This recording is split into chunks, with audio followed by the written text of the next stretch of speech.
A professor at Clemson, Todd May is his name, he wrote an article called, "Would Human Extinction Be a Tragedy?"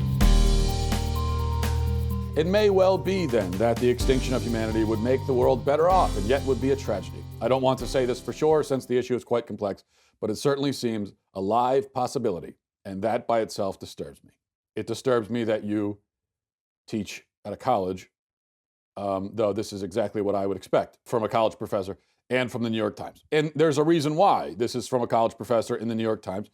And it's crazy for one thing. You expect crazy things from college professors these days, but it also shows you that this is a pretty mainstream view on the left. The general nihilistic attitude that humans are a blight on the earth, that is definitely mainstream. In fact, I doubt you could find very many people on the left who would substantially disagree with it. But there's a problem here, okay? Well, there's many problems.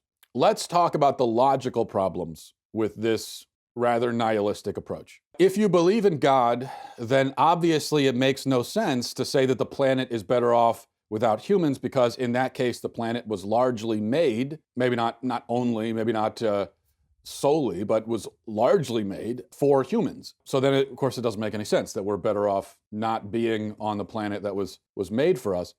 If you don't believe in God, and I assume that this professor doesn't, if he's entertaining the possibility that we should all kill ourselves, then I assume he doesn't believe in God. But if you don't believe in God, then it makes even less sense to have this kind of attitude, because there's no basis by which to call a humanless planet good or better. These are value judgments. These are moral value judgments. The second thing is I see in this logic the same flaw that I see in vegetarianism. If you're going to say that it's wrong for us to kill animals, what are you basing that on? Are you saying that we're all equal to animals, thus we have no right to kill them? But if that's the case, then why are you expecting more out of us than you expect out of other animals if we're equal to them? Animals kill each other all the time. Animals eat other species. They eat the same species.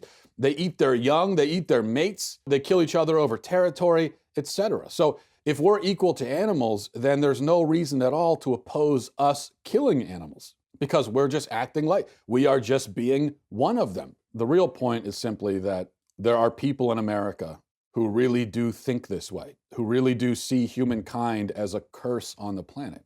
And you notice that these people are never willing to go first. They aren't going to remove themselves from the gene pool and get the ball rolling. No, they want others to do it. Just like the people who complain about overpopulation. You'll notice they complain about overpopulation, but they never seem to put themselves in the over category, right? They're just population. Everybody else is overpopulation. The over are the babies and the unborn babies. They're the ones who are extra. And that's kind of the attitude that this article takes as well. So then in that case, why penalize them? You notice his argument, this is so common on the left, where they say, well, we need abortion because of overpopulation. Humans are destroying the planet. Why are unborn children penalized for that? They didn't do it.